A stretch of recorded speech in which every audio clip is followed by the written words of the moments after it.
Welcome to the AngelsWin Podcast with former Angels broadcaster Victor Rojas, featuring Geoff Stoddart and Chuck Richter. And now it's time to talk about some baseball. Victor, take it away.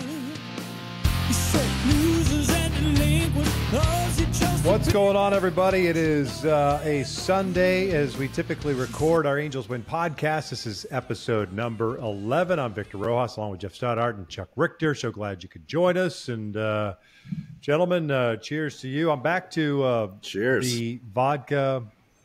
I went with Western Sun vodka, splashed in some Western Sun watermelon vodka. And then, of course, I went with the electrolyte Powerade Zero. No sugar. So stay I've got hydrated, the formula my working friends. right now. So cheers to you guys. Cheers. Cheers.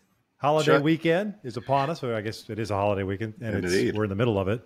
For 4th of July is coming up on Tuesday. So any big plans for you, gentlemen, besides shooting off fireworks? They've been shooting them off. I'm down here in Florida, obviously, and they go off quite a bit and rather regularly, especially late at night. I'm about 45 minutes from the Wyoming border, and any kind of firework that you want is sold over the counter in Wyoming. So they've been test firing them for the last week here.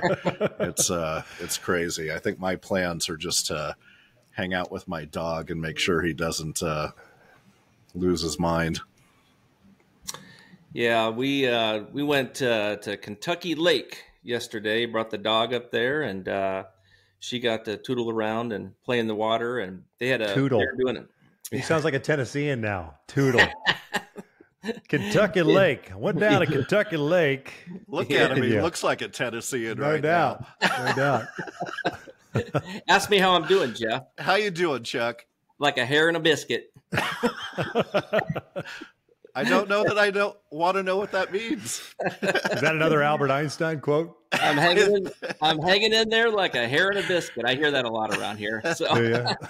I think that's Socrates, actually. Socrates, yeah. Of course it is. Yeah. Of course it is. It was good. Got to see the fireworks lit off just right over the lake, and there was a storm in the background. So the beyond it was lightning in the clouds. It was just spectacular. That's cool. Yeah, I had a good time. Nothing Nice. beats the and Geoff, I don't know if you've been down there in August, late summer in Arizona, the monsoon season in Arizona. The lightning storms are just insane over the mountains, and the colors of the sky are just gorgeous. Yeah. Like if you're into that kind of stuff. And as long as there's no big ass haboob coming your way, it's not too bad. And anytime you can get in the word haboob in a podcast, That's great. Yeah. just absolutely do it. For all of you playing that drinking game at home. Yeah, exactly. Exactly. Well, if you're new to our podcast, welcome. Glad to have you. We talk about Angels stuff. I don't know if we want to talk too much about the Angels this week, but that's typically what we do. We go back in time and look at the previous week, talk about certain things that may be coming up with the team. This week, Anthony Rendon's back with the club. Looks like Zach Neto might be on the mend to be pretty close to coming back after the All-Star break if things continue to progress positively. Shohei Ohtani continues to be absolutely stupid offensively and on the mound. He's more offensively. He's been just absolutely ridiculous. He's been very, very good on the mound. And then typically we look ahead to the upcoming week, and then we go to the mailbag, and it's pretty simple. So you can find us on YouTube, Spotify, and iTunes. Are we still on Amazon and iHeart and all that stuff? We are. Oh, yeah. Good. We'd love it if you just hit the old like button, give us a 5-star rating. If we're your favorite Uber drivers, but via podcast. So we would appreciate that. So, anyways, let's get after it. And as one of my good friends, longtime producer, Jake Cutlow used to say all the time, because Jay had this tendency of, how do you say, not Debbie Downer, but Jay was always kind of a guy that everything was not always hunky-dory. And if Jay looked at this week for the Angels, he would absolutely say, oy vey, what are we doing? And that's what this week has felt like. It is, you go into the week, it's a 7-game week, 4 against the White Sox, 3 against the Arizona Diamondbacks. White Sox aren't very good. I think last week we spoke about the White Sox, while they may not be very good, could end up surprising you and could end up, splitting this series. They end up splitting the series after the Angels won the first two. They lose the next two. Diamondbacks a good team. They're in contention in the National League West. There's no doubt about that. And Diamondbacks take the first two, and the Angels salvage the finale. So overall in the week, 3-4. And it just seems like, to me anyway, it was like last week we were just talking about, it's the midway point, and look how exciting this is, and look at this team and where they're at. Look at their record. This is the best record they've had since X. And, we're just positioned great. And it's like, oh, shit, you have this 3-4 week, and it's like Geoff and I were talking before we got on the air. It is literally Jekyll and Hyde. Mm-hmm. And that's why I think I have the biggest issue with this team is like going forward. It's like, is it a team that can go deep? Can they get hot? Yeah, they've gotten hot. We've seen that. But unlike, and I'm only saying it because they're a division rival and they're sitting atop the division, the Texas Rangers have been very good all season long. They've played a poor stretch of games recently. But for the most part, you can tell what kind of team they are. And by the way, they went out and got Aroldis Chapman. And they're not going to stop there. They've got enough depth in the minor leagues where if a trade makes sense, not only for this year, but going forward, especially with the long-term deals that they have, they're going to be players for all those guys that the Angels might need or could use their services, right? So I feel like we opened the show up, especially of late, all right, what do you guys think? It's like we're on pins and needles. The All-Star break is a week from Tuesday on July the 11th. You got the All-Star break coming up on Sunday.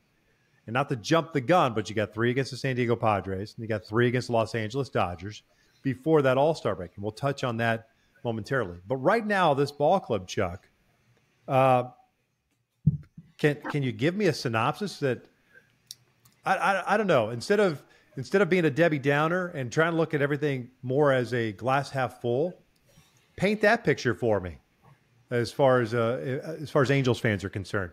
What is your glass half full synopsis of this ball club today on July the 2nd? Well, I mean, you look at how they played, and we talked about this before. The biggest thing to me is still the same thing that we've talked about in our past episodes is consistency. And, we just haven't seen that. I mean, the way they started off the week against the Chicago White Sox, they look great. And you thought, okay, they're on their way to at least, you would think, winning that series, 3 out of 4. And then you would hope, they'd take at least one game, which they did against the Diamondbacks. If the Angels would have taken 3 of 4 of the White Sox and lost 2 like they did this weekend, I don't think we would be in so much of a panic mode. But Angel fans are, from our website and social media, they're discouraged with this team. And, you feel good coming in with, Griffin Canning, and he just loses his control. And then, when you get it feels like if you get a good start from a starting pitcher, the offense is shaky. They're not scoring runs like Tyler Anderson last night, right? I mean, he pitched great last night and they just couldn't give him any run support. And then Patrick Sandoval, again, these are guys that we count on. He was the Angels' number 2 coming into the season. He has not pitched like a number 2 all season long. And then I was reading one of our guys on our website, Doc Halo. He went to skim through the numbers, and if you look at how they played in the month of June, their hitting was really, really good. If you subtract even that game in Colorado where they scored 25 runs, it was still pretty good for the month. If you subtract Shohei Ohtani from the lineup the entire month of June, this team slashed 220 with a 300 on base percentage, and they're in dead last in plus WRC. Which begs the question, by the way. Why are teams still pitching to Shohei Ohtani? And we can address that after the fact when we talk about Shohei. Yeah. I'll let you take that one, Geoff. I don't know why they're still pitching to him, but I'm glad that they are.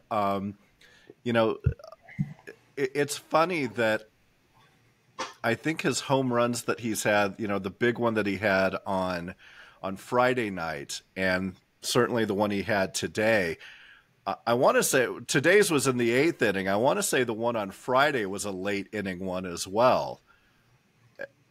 I don't know why they're pitching to him. I wouldn't. I would pitch around him every time he comes to bat. It's been interesting how Phil has kind of been flip-flopping he and Trout a little bit so that they're, one's kind of protecting the other. But I don't have a good answer to that. I get the and we can touch on it a little bit later on. I get it, a 5-0 game or a 5-1 game. You got one out or two out, whatever. Here, challenge them. See, if you give up a solo, whatever. But just in general, it just seems like, why are they still pitching to him? Who else in this lineup are you worried about right now? I mean, other than maybe put Mickey Moniak behind Trout or something, you try to change it up a little bit, try to help Mike get out of his funk offensively. But we digress. Again, we could touch on Shohei here in just a second. Geoff, your take on this ball club right now, because it is Jekyll and Hyde. It's a little frustrating. And I can see why fans can be a little disappointed. Absolutely. Because I think it feels like to me that, and rightfully so, most teams' fans that feel like their team has a chance to get to the postseason. They want a run. They want some sort of a run where you can point to it and go, there it is. There's the difference maker right there. I'll give you an example. The Raul Ibanez team meeting with the Kansas City Royals, a team that, by the way, Ned Yost was going to be fired midseason. He was gone. Ibanez comes in. They have a team meeting, and they're gone. The Royals just take off. It happened to John Gibbons, I think, the year before with the Toronto Blue Jays. Gibby's getting fired, getting blown out, and maybe that's what it was. Maybe it was that negativity just sparked those guys, and boom, they took off. I think Angel fans are looking for that stretch of games, especially against very good teams. But you'll take whatever, right? It doesn't matter. Yeah. Good, bad, indifferent. Win's a win. Yeah. Where you could run off 7, 8 in a row, 8 out of 10, 10 out of 12, or 15 out of 19, and you're like sitting there going, man, remember that stretch between July 2nd and July 27th? That's what turned this season around. Right. And you've seen little snippets of it, but to Chuck's point, the inconsistency doesn't allow you to sit there and just kind of enjoy the moment, just kind of embrace it and love it and pet it and go, like, this is awesome. Like, the Angels are good. We're going to be all right. Right. You can't do that. It's not celebratory drinks. No. It's I need to drink to dull the pain. I felt like that's where we were in episode 9. We had just come off of a sweep of the Cubs. We had taken 2 of 3 from the Mariners. We took 3 of 4 from Texas. And we're sitting here going, all right, here we go. LFG, boys, LFG. Like, this is it. We're on it. The team is in, if the season ended then, we were in the playoff, position as a wild card. That's all right. We won a World Series as a wild card team. All you got to do is get in. It felt like we were there, and then it just kind of dropped back into mediocrity. As I was putting my notes together, later or this morning and kind of going through things, my son walked into the room and he kind of looked over at me, and I had a pissed off look on my face, and he kind of looked at me, was like, what's wrong with you? And I'm like, I'm just going back through the week and reliving each game and getting pissed off all over again. And I thought back as I was putting the notes together to earlier in the year when we were doing, podcasts 2 or 3.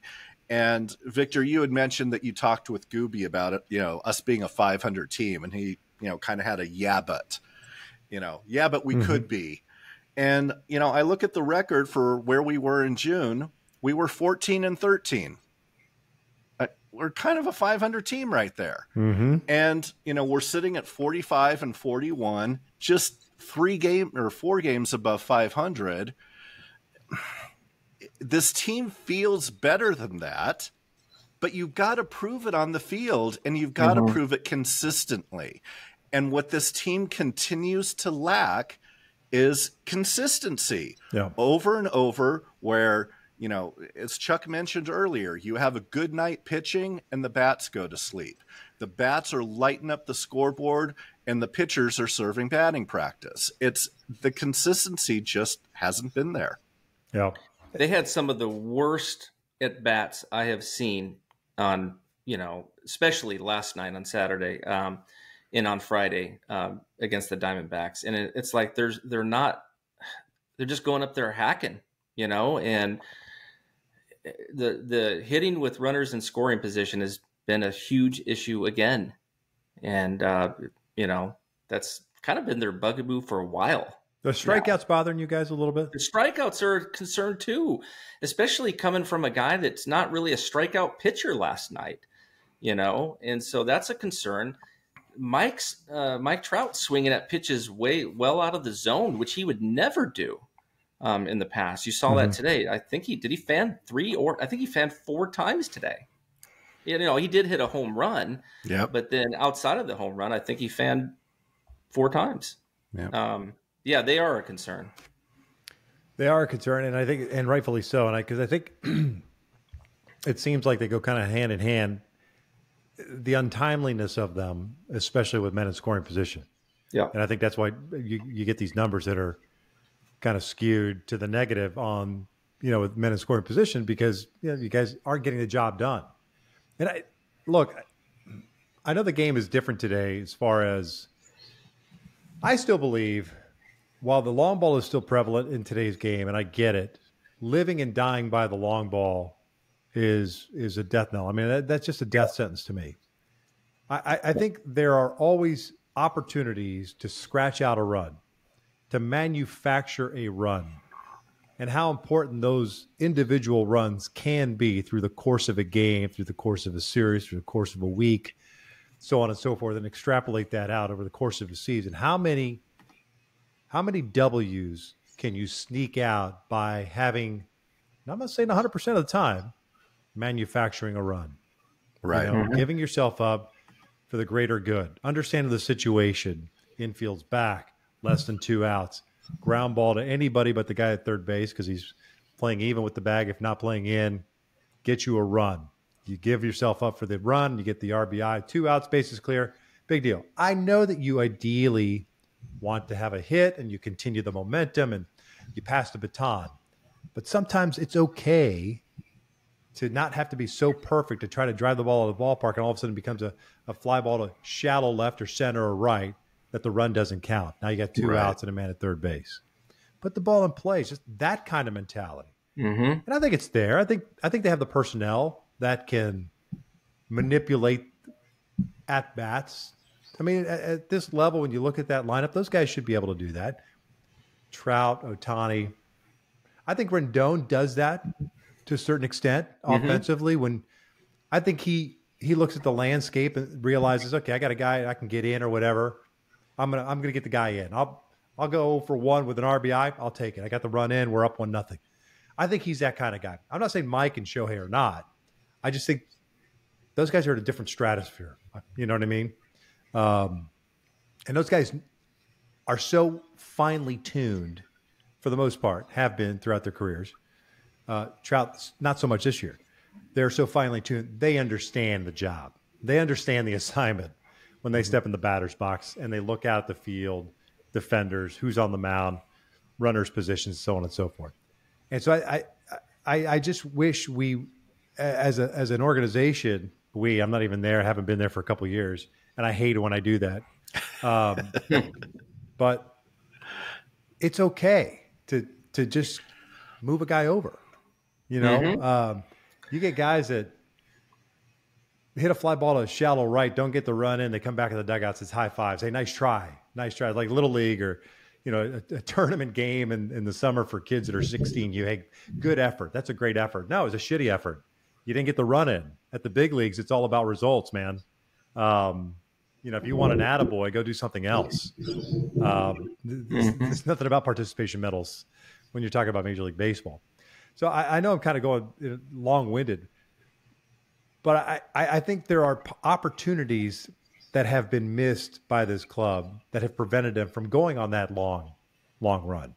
And when you look at the standings overall, I mean, you know where the Rangers are at. Astros beat them today. Astros are 4 back. And I look at the wild card, and I'm comfortable in that the teams that are behind the Angels, they're pretty mid. I mean, let's just Red Sox, game over 500. Cleveland, 2 games under. Seattle is who Seattle is.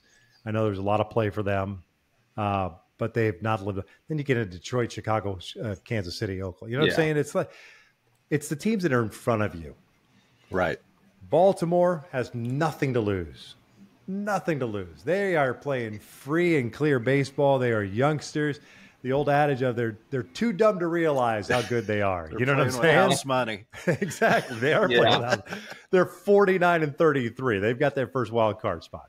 Houston, you know what the Houston Astros are. They're 46-38. The Yankees, they're a little bit of a Jekyll and Hyde team. Dealing with Aaron Judge injury. Giancarlo Stanton usually gets injured at some point. They've had inconsistency. Josh Donaldson's been awful at third base offensively. Toronto's kind of that weird team because you look at it on paper and they're supposed to be a lot better than they are, but they're still 5 games over 500 and ahead of the Angels by a half game. Yeah. So I'm not worried about the guys in the rearview mirror. You know, I'm more concerned about that separation between the teams ahead of you and you falling back or just kind of keeping pace while those guys just kind of keep ticking forward. And then all of a sudden that deficit starts growing a little bit. That's where my concern is, and I'll leave it to you guys because I spoke a lot of words there in a short amount of time. Yeah, and the schedule coming up for the Angels is, we've talked about this, is really tough in the next couple months, and they're going to be playing a lot of those teams that you mentioned, Victor, and they're going to have to. I mean, and even starting with the Padres tomorrow for a 3-game series, they're below 500, but they're a good team. That's a head scratcher of a team, but they got to win 2 out of 3 there, right? But you mentioned on the last podcast that don't sleep on the White Sox. They got a terrible record, but they still got a good lineup. They got some good pitchers, and they need to beat these. I mean, you can't cry over spilt milk right now. I mean, they lost to the Rockies. They should have, won the series against the White Sox. They should have this, should have that. But they need to start beating these teams. They're gonna. We'll talk about this later on. I think there needs to be some personnel decisions on the field, in my opinion. Yeah, you come right out of the All-Star break, and your first 2 series are against teams that you're fighting for those wild card spots that Victor just mentioned. You've got 3 at home against the Astros and 3 at home against the Yankees. So 6 games right out of the chute that, truly you've got to make something happen. And I feel a bit like a broken record in that, week after week, podcast after podcast, I feel like I'm saying, you got to do this. You got to do this. This is when they need to make a statement. This is when they need to make a stand. And in some cases they have, that week against Texas, they did well. And in other cases they haven't. This, prior week, great example. But to Victor's point, you need to step on the gas, right? You need to prove that you are one of these teams that is in contention and put some distance between yourself and them, as opposed to just kind of chugging along as some of them are, and hope that come, game 155, when you got a week left, that, you've got enough to make a push and that there's enough, there. Don't wait for that. Like, let's go now. Yeah. Agreed. I think last week we were talking too about what kind of an impact the veteran guys like Escobar and Moustakas would have on this team. And like I said, I think they're going to be role players. They really are. Unless somebody, gets hurt and for an extended period of time and all of a sudden one of those guys just goes crazy offensively and carries the team for a while. But there are a lot of holes in that lineup right now. And I know the Angels made the move to send Jared Walsh down. Hey, by the way, has he reported? Because I had seen the other day that he had yet to report to AAA. Now, I don't want to speak out of turn, and I know that he's had to deal with some issues off the field this year. But that just popped in my head as I was talking about the lineup. And I know, Chuck, you've talked about it a couple of times about Taylor Ward. And what do you do with him? Who do you continue to run out there? Look, it's no easy task. When this team right now, it is a one-man band. It really is. It's Shohei Ohtani having just an absolutely ridiculous season. I'm not a big fan of like a whole after the month of May. It's like, oh, this guy's the leading candidate for the MVP. Who gives a shit? I mean, seriously. I know the East Coast media likes to do all that stuff, especially when it comes to like Aaron Judge. What about after the month of June? Look, at the end of the day, right now, is he the best player in baseball? Yeah. I mean, he's the best player in baseball. There's no doubt about it. I mean, just head and shoulders above everybody else. So he is what he is. My question is, what has gone on with Mike Trout this year? Because at least if you have those two guys, even if you don't move them back to back and you separate them with like Rendon or something like that, so that you kind of elongate the lineup a little bit, then you might have some, I don't know, opportunities perhaps. But it seems like with Mike's, struggles this year, I think that's a fair word, struggles. I mean, because he's just not Mike Trout, the guy that we've come to know and love and appreciate, that he's just not the same guy this year for whatever reason. Yeah. And it happens. Baseball's baseball, and it's a funky game, and things happen. But when you look at the rest of the lineup, the other seven guys outside of Shohei and Trout, where are you getting that consistency of passing the baton, turning the lineup over, so on and so forth? You're just not getting it, and you don't really see it. To me, I don't see the light at the end of the tunnel when it comes to that. And so that makes it that much more difficult for the coaching staff, for Phil Nevin, and putting the lineup together on a nightly basis. Like, what's our best shot offensively against X guy who's on the mound and their bullpen, to try to scratch out multiple runs and hope that everything clicks. I think that's the one thing. And I know we've touched on it a little bit with Perry over the past several weeks, hasn't been afraid to make those moves.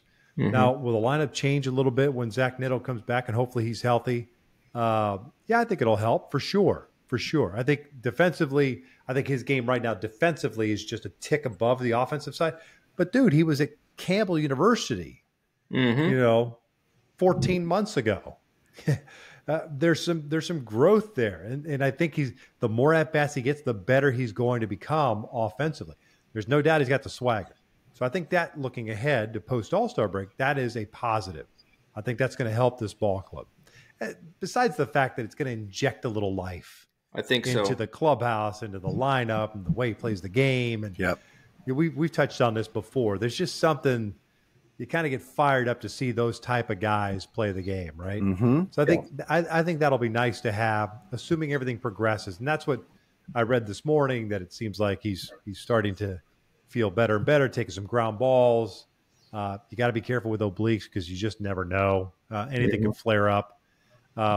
So I don't think there's a hurry to get him back right now. I'd rather it take an extra 10 days for him to be at 100% than to he be at 95%, come back, all of a sudden feel a twinge, and now he's gone for another several weeks or a month or whatever the case may be. Right.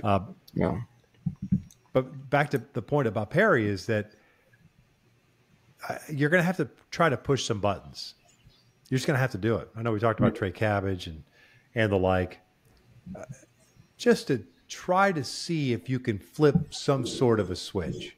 You haven't been afraid to do it, a couple of years, especially this year, of pushing the younger guys.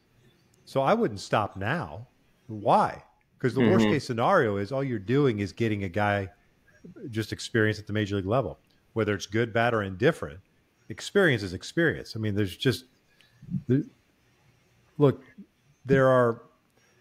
you have to find out at some point whether certain guys are big league guys? Or are they what they call 4A players? 4A, yeah. You know? Yep. Like they crush it at AAA, can never really figure it out at the major league, but they can help you out, periodic. They're a body, they got a pulse, they can play a position, occasionally run into one. Those guys are the 4A type players, right? Yeah. Especially if they're good dudes, they're not begging for playing time. They're organizational 4A type players. You've got to figure out who you have on that 40-man roster. And so to me, if like left field is an issue, with Taylor Ward struggles offensively, and you're hoping that he turns around and had a fantastic year last year. But like, all right, this team, if everything else was clicking, you'd live with Taylor Ward batting 240, sure. 250, right? You just do. Based on his track record, you hope he'll catch a hot spell in September and you ride it. But the team's not that way right now. The lineup's not that right now. So every spot in the lineup that's not producing becomes magnified. And how do you fix it or rectify it? And I think that's the internal struggle from an organizational standpoint of what do you have at the major league level? What's on the 40-man roster? And we've seen Perry do it. And if you got to get guys that are not in the 40-man anymore or have never been, and you got to put them on, you got to make those tough decisions. Who are you letting go? Yeah. If I can drive that point home a little for the listener or the viewer, with today's lineup, there was two guys that are hitting over 300. Mickey, who's just been up for a couple of weeks, and Shohei. Everybody else in the lineup is 265 or below. No. That's not okay, Chuck. No. Yeah, Moniak has been a pleasant surprise, and boy, to get him for 2 months of Noah Syndergaard, holy smokes, what a deal. And, plays good defense, runs the bases well, great outfielder, and he's been a pleasant surprise. I think you're going to see him, starting against every right-handed, pitcher going forward, and maybe it works some type of platoon with Renfroe in right field. Taylor Ward has been a mess, and I think it'd behoove the Angels to call Joe Odell back up and give him the job. Now, I did some research, and I talked to some folks with the Salt Lake, or that follow the Salt Lake Bees, and have seen Trey Cabbage quite a bit. Defense is an issue, with him. Unfortunately, there's been some issues with him hitting above average fastballs. So there's the thought that he may not be able to hit major league fastballs. But to your point, Victor, the knock on Mickey Moniak was that he couldn't turn on an above average fastball, and he's been doing damn well, and scolding, really good fastballs with the Angels so far. So, they need to make a change there. They're not getting really anything out of Taylor Ward at all. First base, I think they can live with Mike Moustakas. I honestly do. I think he'll be fine there. Getting back to the All-Star break and after the All-Star break, I think they'll get Brandon Drury back and Zach Neto. Brandon Drury went on the IL today. So that's going to inject, some energy, with the club. But going into the All-Star break, they got to beat the Padres and they got to beat the Dodgers. Yeah. Is it? You bring up Brandon Drury's name, and I'm sitting there going, "That's who we're hanging our hat on." It's the missing piece. He's been good. He's a 270 hitter. He's run into some stuff. It's not a knock on Brandon Drury. I'm just saying as a club. Right. To me, the guy that needs to step up is Anthony Rendon, without question. And stay on the field. Him and Taylor Ward are exact same hitter right now. 240 average, basically. 242, 243. Rendon's got a little bit better on base percentage at 360. His OPS is 689. Taylor Ward's is 694. Yeah, Anthony Rendon hasn't provided any power. None. This season. None. You can't. Yeah. Now, Gio, to the point about Brandon Drury, and again, it's not a knock on Brandon, but Gio Gio's a good enough hitter where he can make things happen. Is he going to be a high OPS guy? No. But because he is a 300-ish type of hitter, talk about that, not small ball, but that understanding this, what you need to do to get the job done, the little things to get it, that's your guy. Like you trust him in an at-bat. Oh, hit a ball to the right side to get my guy from second to third with nobody out? Okay. And it sneaks through for a base hit, picks up the RBI. Great. That's Gio. I think that's that's a bigger miss than Brandon Drury in the lineup. Sure. You know what I'm saying? And he could play, multiple positions, third, first. Brandon can as well, but offensively, and to me, while the defense had some serious issues early on, we really haven't talked about the defense lately. We really haven't, because defense has been fine. It hasn't been that bad. Yeah, it really hasn't. So if I got to sacrifice a little bit on the defensive side in order to get a little thump in my lineup or provide a little firepower in my lineup, I think I'm willing to do that. With regards to Cabbage, you mean? Cabbage or anybody. Yeah. Anybody. Yeah. Who's the guy? Look, Joe Adele was a catastrophe in the outfield defensively. Right. Now we're still like, hey, bring Joe Adele up. He's our guy. You know what I'm saying? He's played literally one game in the big leagues. Bring him up. He's our guy. Let's put him out there. Because he cleaned it all up in the minor leagues, right? And he probably has. Yes. That's kind of where I'm going with that. Is like from a mindset perspective, it's like, look, you have issues in the lineup. Look, and it doesn't have to be. It's not like sitting here going, hey, All-Star breaks July 11th.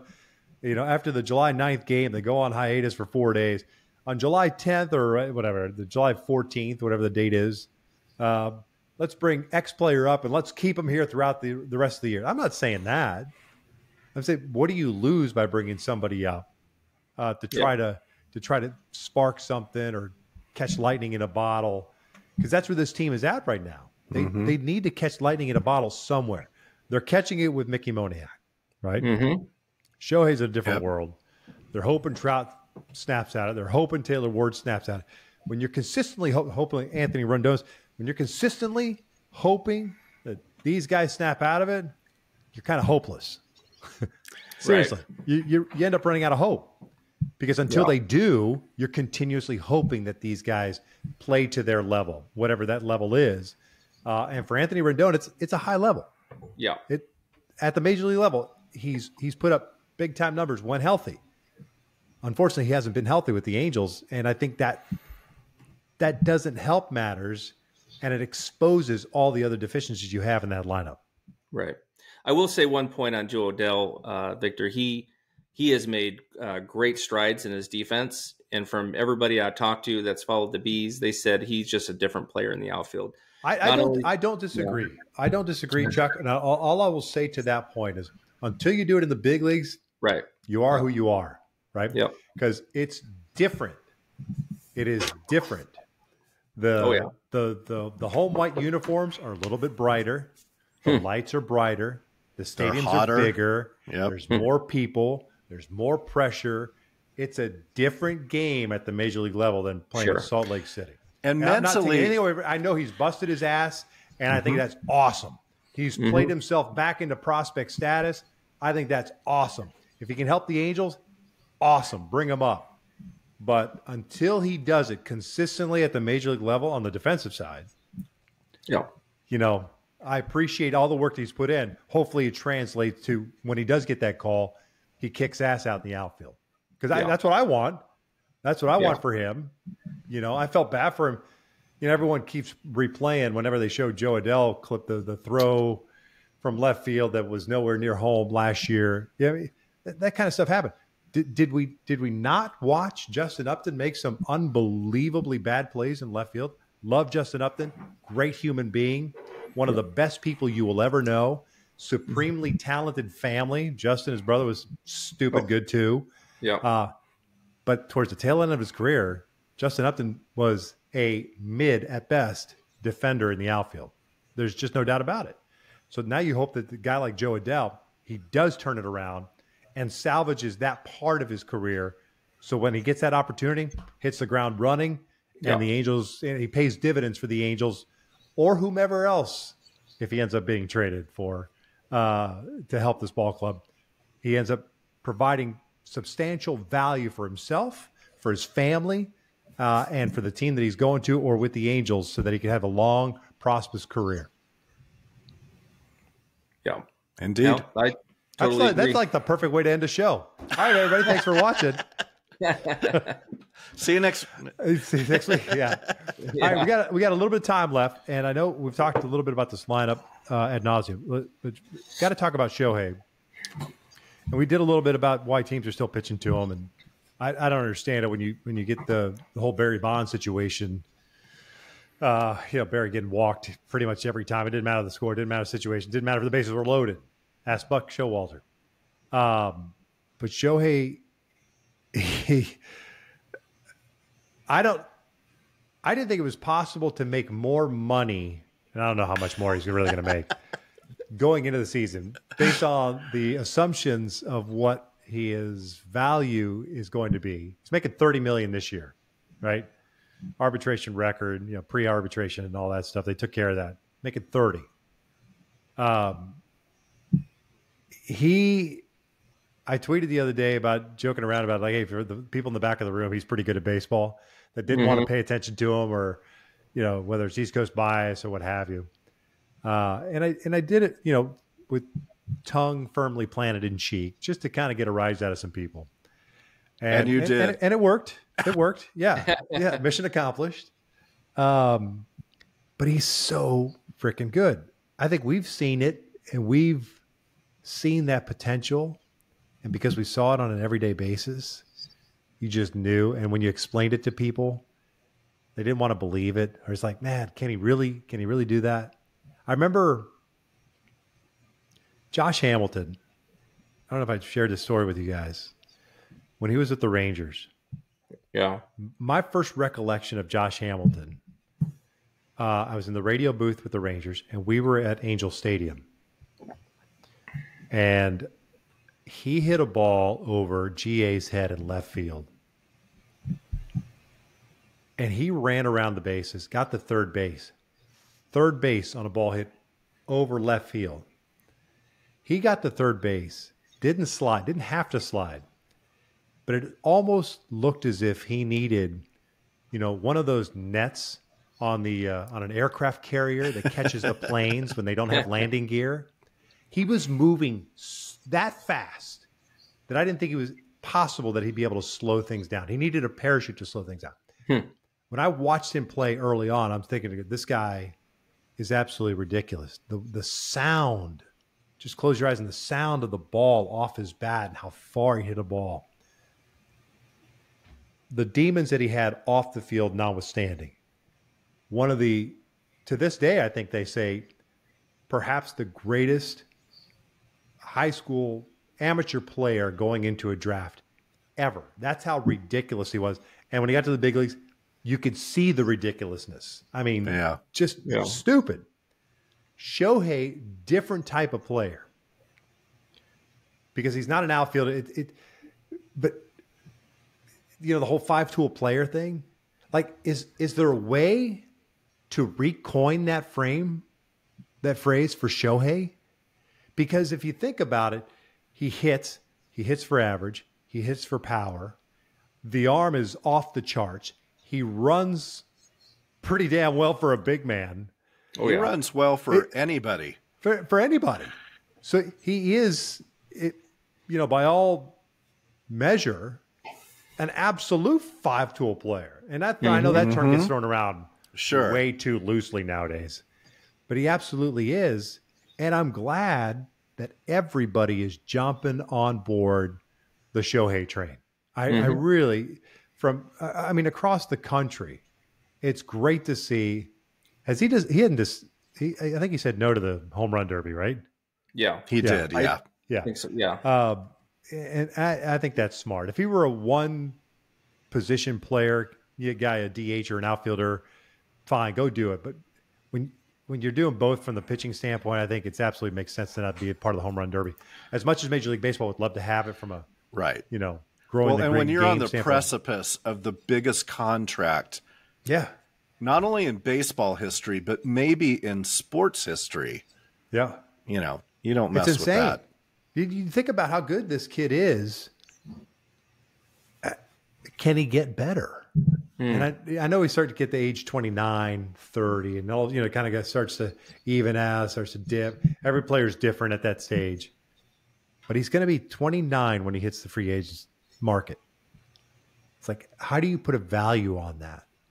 And are you willing to roll the dice? I think you have to. I think you absolutely have to. If you have the means, I think you absolutely have to roll the dice with Shohei Ohtani. Pay him what he's deserved, and then be able to recoup that revenue or that expenditure through revenues, whether it's from a marketing perspective in Japan. There has to be – I think you have to be creative with the contract, whether it's from a baseball contract perspective plus a personal services contract perspective. I think there's a lot smarter people than I in those rooms that will make those decisions. But I look at it from the standpoint of, if I've got this blank canvas and just says Shohei Ohtani at the top, right? And this is what it's going to cost us. How can I recoup that money on a yearly basis? And it's like, just throw stuff on the whiteboard and see what sticks. Because, I mean, I absolutely think that you can come pretty close.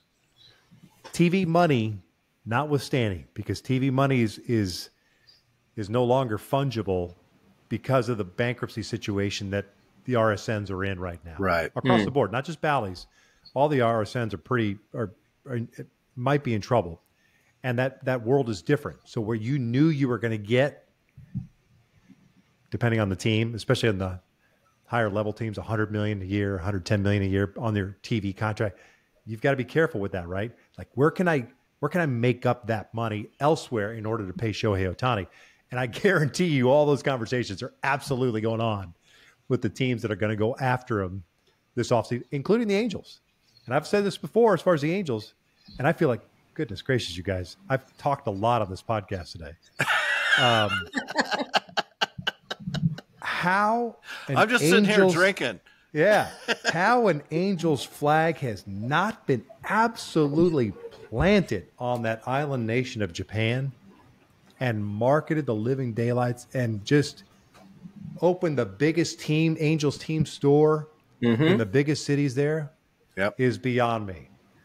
And maybe there is some sort of I'm not privy to those conversations, but I mean, you don't see it, you don't hear about it. That's absolutely I would do to try to get that revenue in to kind of offset the expense of Shohei Ohtani. Which is kind of crazy because, Artie Moreno, that's his background, right? Advertising, marketing, that's his forte. And you would think that those minds would have come together and come up with something that genius. Heck, you should have been the GM, Victor. I'm sitting here doing a podcast with you guys, so straight from the bottom of the barrel, bro. You chose well. You chose well, my friend. I'm happy to be here. I'm happy to be here. Did I talk too much today? No. We've had, there is a question regarding that I want to answer because we've had a lot of people. Talk too much? No, yes. Yeah. No, we've already confirmed that was the case, but it was good content. A lot of people tweeted us during games and about Shohei and, what can the Angels do? What are their limitations? What is it just how much money does Artie have to throw at him? And is that just go up against what, another owner's checkbook looks like?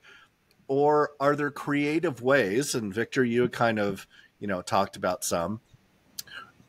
What are the limitations that the Angels or any other team might have as it relates to going after Shohei? And one of the things that's come up, and I ask this as a general, because I don't know the answer, that people, more than a handful of people have tweeted us about, is Artie able to offer him now or post-career a percentage ownership of the team to stay with the Angels, or would any other team be able to do that? And I don't know the answer. I don't know if you two do. I don't believe that you can do that from an ownership perspective. And I'm trying to think back to in December, January, when I was involved in all of that stuff. Because I think I raised that question in one of our conversations. And for the life of me, I don't believe that is a possibility, but I'd be lying if I said that's the gospel. Okay. There's no doubt that any and all possible scenarios that are related to that are being run by Rob Manfred in the commissioner's office. Yeah. So that they have some clarity on it. The personal services deal, just like our Albert's, that's something that you could throw in there, which is basically an extra $100 million that doesn't count against your salary cap Right. hit, and which Albert is collecting on right now. But I guess the follow-up to that is, can you create, for me, how I would approach it is, I want a partnership with Shohei in a marketing company. Yeah. Let's go 50-50. Oh, you want 60-40? Yep. Cool. You want 70-30? Cool. Let's create this company, and this is the objective of that marketing company. Right. Let's go out and plant the flag. Let's all Angels, and let's grow the game in Japan. Let's build fields in Japan, like a complete Shohei Ohtani package that it's a legacy play.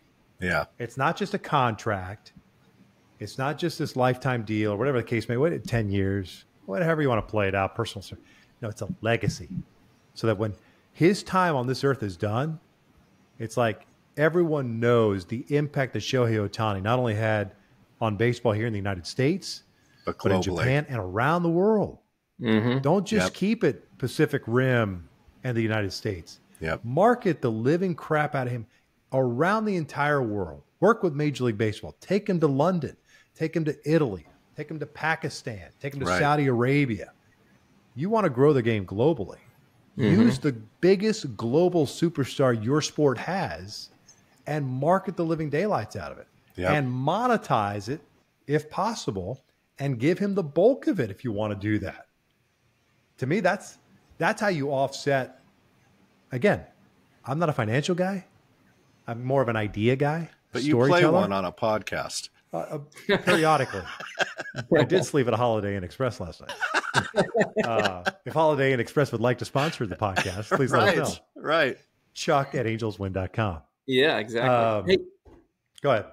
I was just gonna say the Angels just can't afford to lose him. Let's face it. I mean, obviously they're not gonna trade him, even if there's if they slump in this next month ahead of the trade deadline. Artie's not going to trade him. I mean, I think everybody knows that by now. He would have to absolutely just be overwhelmed, stupefied with a trade. Exactly. Yeah, it really was. I mean, that's the only I could think of. Like the last big trade for a big name player, to share a deal, the Rangers to the Braves, that netted them 5 guys. Neftali Feliz, Elvis Andrus, Jared Saltalamacchia, Matt Harrison. Yeah. And there was a little outfielder that ended up with the White Sox. I mean, that to me, I would laugh at that, that type of a deal for Shohei. It's like, keep going, dude. Keep going. Like 5 more guys that are almost major league ready, Yeah. But I agree with you 100%. Unless somebody just comes out of the blue and says, we're ready to do something and we're ready to go crazy. At that point, you have to think about it. You have to think about it. And then all chips in. If you want them back, all chips in when you go in the offseason and say, we do want you, man. Right. And I don't know why you can't have these conversations with these players who are sitting there going, listen, this move is something we have to do as an organization. Doesn't mean we think less of you. We want you here. We want you to be a part of this group of guys that's coming back in return. Right. So please give us an opportunity to come the offseason. To me, that's not tampering. That's just You're just conveying your wishes to the team. He's on your team. It's like, dude, we want you here for long term. If we get a chance to get a package for you, let's do it. I remember, and I keep going off on subjects here. There was a trade. I remember Kenny Rogers. I don't think I was with the Rangers at the time. I don't know where I was at. But anyways, Kenny Rogers, if I remember correctly, nixed a deal. He was going to be a free agent. Nixed a deal to the Cincinnati Reds, I want to say. I think he had 10-5 rights. And I'm thinking to myself, dude, I get it. You want to play in Texas. Go there for the 2 months. Help your team that you want to play for anyway, your hometown team. You want to play for. Get the players now, and then just come back in the offseason. Right. I get that the whole moving and packing and leaving your family, it's 2 months. It's not 6 months. Mm-hmm. And then you got a chance to go for a playoff spot or whatever. And then, hey, when you're done, see you Cincinnati. Hey, Texas, let's go. I'm back here. I helped you get these players in the trade. Now pay me, you know? Mm-hmm. I wish more of that stuff happened, to be perfectly honest with you. But that's communication. That's connecting with the player. That's having the ability from a front office perspective to understand who you're sitting across from at the table and that you trust each other, that there's no hidden ball trick. There's no, you're showing your hands. I'm being honest and sincere. And I think if you have that, and you have that clarity, I don't see why you wouldn't think about doing something like that if a trade package was brought to your attention that was absolutely ridiculous. But I agree with you. The Angels, I don't think are going to trade him. And I think they're going all in to try to re-sign him in the offseason. Yeah. Is that fair? Oh, yeah. So a little behind the scenes stuff for the listener and for the viewers. This was going to be a 17-minute episode. So I told you if we ran a little long, it might go a little long.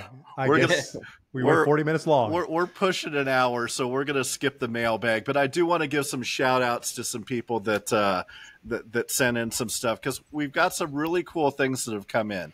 I hope I'm pronouncing your name right. I actually went to Google and put this in so that I could phonetically write how it is. I believe it's Narayan from Nepal sent in a question. Thank you for that. I also wanted to give a shout out to Jason from, again, hope I'm pronouncing this right, Yokotoa Air Force Base in Japan. Jason, Thank you for your service. Thank you for listening. We appreciate it. Joey, Joe, Brent, Kyle, John, Sean, Cameron, Yara, Noah, Garrett, Nick, Larry, David. Send in questions again. We'll try to get to them next time, but we thank you all for writing in and for listening. Without a doubt, and I apologize for speaking as much as I did. I'm going to take next week off. It'll be just Geoff and Chuck. Let's all take next week off. Next week or the week after during the All-Star break? We're going to get hate mail. Yeah, we got to talk about the Padres. We'll be back next week. Will we? Jeff wants time off. I want some time off. I could use some time off. And let me tell you, listeners out there, if your tweets won't load because you've reached your limit, go to angelswin.com/forums because you ain't got no limit on Angels Win. Just saying. Chuck, you are an absolute hoe, man. I tell you. I'm just saying. We've gotten so many new ever since Elon did what he did yesterday. We've gotten tons of registrations the last couple of days. I like the twang you got all of a sudden, dude. Is that the alcohol talk? Good Lord, the hat, the shirt, the goats. Elon. I'm patriotic. Yeah, and my goats too. Yeah. Well, guys, great show as always. Folks, thanks for listening and watching on YouTube. For Chuck Richter and for Geoff Stoddart, I'm Victor Rojas. And from my family to yours, wishing you a happy 4th of July. Go America and be safe. America. And we will talk to you on episode 12. Thanks, everybody. Bye.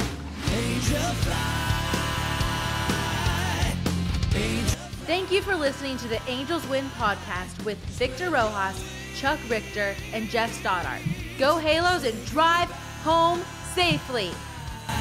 Say goodbye.